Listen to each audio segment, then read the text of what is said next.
So yan mga subscriber natin dyan, no? Ang ganda nito, may Bluetooth mouse, then Bluetooth keyboard. Pwede dito sa tablet, dito sa aming Oppo Pad SE. Yan, welcome mga viewers. Yan, unbox natin tong keyboard at mouse ng aming Oppo SE, Oppo Pad SE.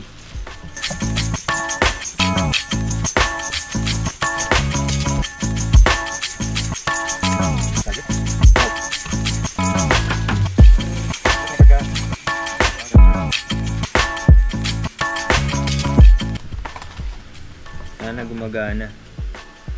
Connect, on, caps, charge. Kailangan din i-charge. Nandito yung charging port.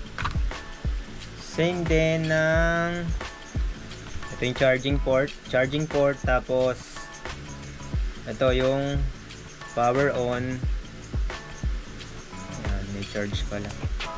Ayan, may charge. Power on natin. Power on nandito. Ayan, umilaw. May backlit siya. Ayan, kuhanin natin yung tablet namin.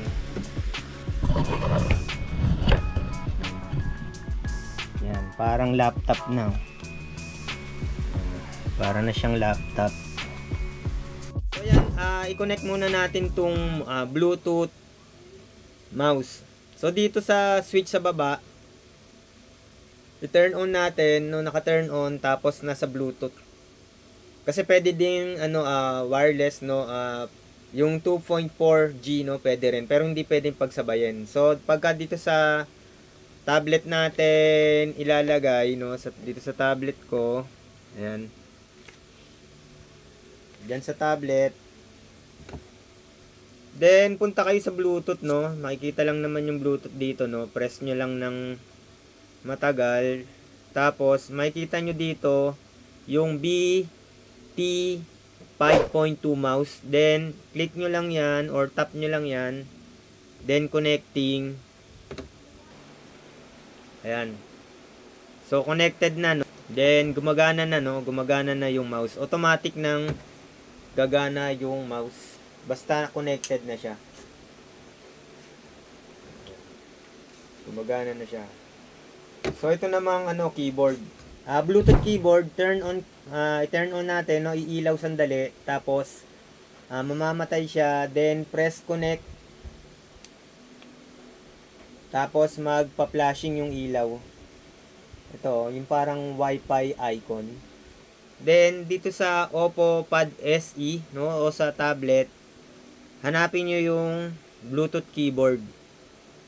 Yan. Ang mahirap niyan pagka malapit ka din sa merong ganito, no. Marami kang makikitang Bluetooth keyboard diyan.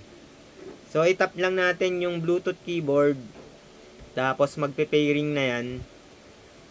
Tapos lalabas to, Bluetooth pairing request. This device will pair with Bluetooth keyboard. Allow access to contact. Then pair. Yan. Tapos lalabas to. Okay lang natin. Tapos check natin, no.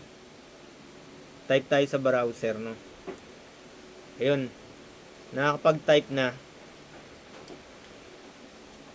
Ayan, na.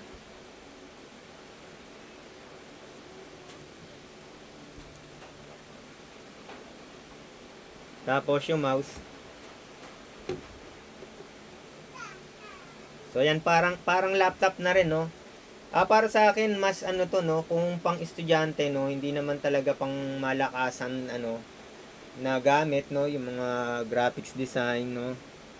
Kung mga research, mga gamit sa school, kasi nakakapaglaro na naman din dito sa tablet, no, maraming application for Android, no.